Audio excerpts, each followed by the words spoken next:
What's buzzing, Kailian? Holiday season na at dito sa Baknotan, syempre, hindi lang gift-giving ang pet. Kasama na rin ng travel, food trip, at hanap ng place to unwind.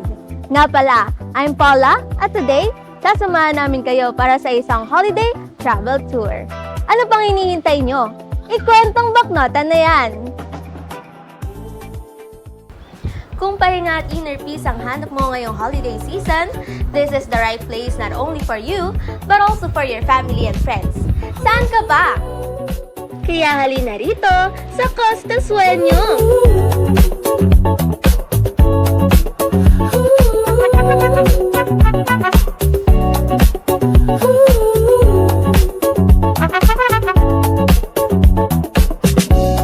Na matatagpuan sa Barangay Cabarsican. Perfect ito para sa mga mahilig sa staycation, lalo na ngayong holiday season. Mayroon silang 5 villas na talaga namang aesthetic ang vibe. Grabe ang fresh ng hangin, tahimik at swak para sa staycation. May 5 villas na sila rito na may private pool pa.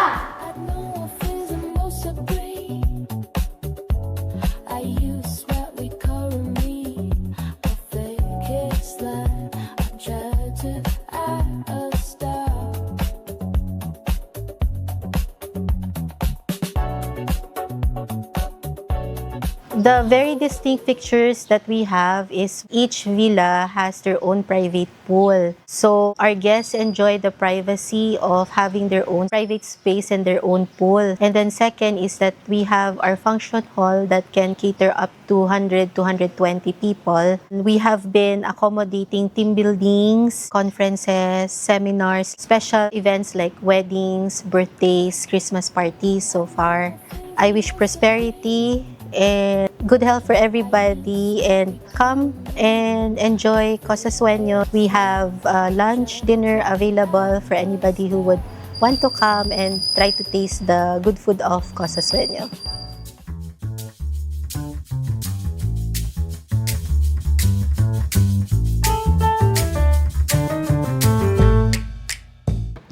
Punta naman tayo dito sa bagong bukas na resort dito sa Tamokalaw, ang Abbey Resort.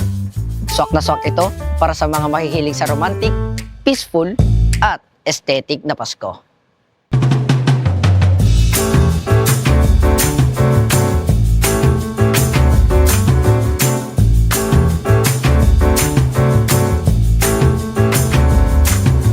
Ang Abbey Resort ay ipinangalan bilang pag-alala kay Abbey Charm, isang mahal nila sa buhay na ngayon itinuturing na bilang guardian angel ng pamilya. So ngayon, silipin naman natin yung mga rooms. Tara! Mayroon din silang 17 rooms. From deluxe couple, superior queen, to superior quadruple. Kaya whether couple, barkada o buong pamilya, pwedeng-pwede at swak na swak dito. Nandito tayo ngayon sa isang kwarto kung saan makikita nyo kung gaano kaganda at kung gaano ka-cozy dito sa place na to. Dito nga pala meron tayong balcony dito at kung saan tutok na tutok tayo sa sunset.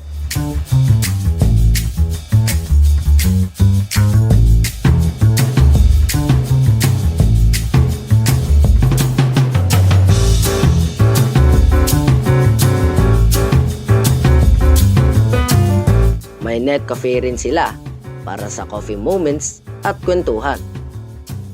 At syempre, meron din silang charm gift shop kung naghahanap ka ng pasalubong at souvenirs. So if you want to have a Christmas moment na may konting reflection, healing and hope, a berry during sunset is a whole experience. At pagkatapos ng mahabang lakaran at masayang gala sa plaza, siguradong hahanap ka ng lugar na pwedeng magpahinga. Kung chill vibes ang hanap mo, swak na swak dyan ang Vans Presso. Walking distance lang mula sa Paskuhan. Dinudumog ito hindi lang dahil sa masarap na kape, kundi pati na rin sa aesthetic at cozy na atmosphere ng mismong cafe. Dito sa Vans, masarap yung kape, magaling magtimpla yung barista.